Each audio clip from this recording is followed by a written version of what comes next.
Hello, time for another video diary, and as you can see, I'm in a radio studio. It's been a bit of a broadcast day, to be honest. Started this morning at 5 o'clock talking to James Max on Talk Radio about Uber Air and its plans for electric taxis in Melbourne, Australia. I'm now at the BBC in Media City preparing for a series of interviews talking about immersive entertainment. The Rolling Stones plans to roll out its concert from Cuba in a sort of immersive format combining live action and high definition video, and what that means for the future of entertainment and things like VR. So I'll be sat in this little studio for a while. And that's the beginning of a really busy day. I'm off to McCann, a marketing agency in Cheshire later, where they're hosting the Oxford Summer School, sort of training programme for retail executives. I'll be talking about the future of retail there, looking sort of 10 years out and beyond. And then tonight I'm at the RNCM, the Royal Northern College of Music, where I'll be hosting a panel on the future of music, which I'm really looking forward to.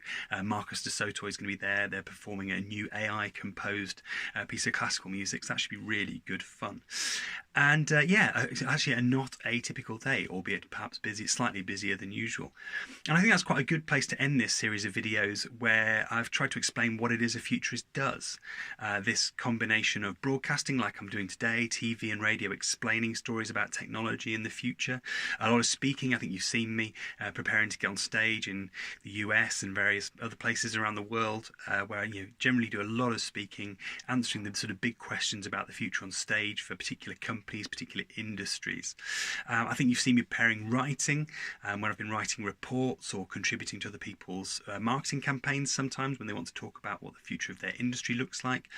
And I think I've talked about the teaching as well, because a kind of really critical part of what I do, which is teaching other people to do futurism for themselves. I think it's a really important skill for executives in this age of high frequency change. So hopefully I've covered the broad scope of what it is that a futurist does.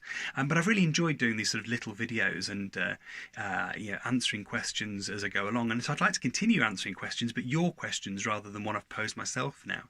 So if you're interested in the future and futurism and you've got questions or fears about the future, then I'd really like you to post questions in the comments to these little videos, and each week I'll pick the ones which have the most sort of traction, the most support, the questions that most people ask, and in these videos I'll try and answer them. So maybe dangerous, but we'll see, and I look forward to hearing what you've got to ask.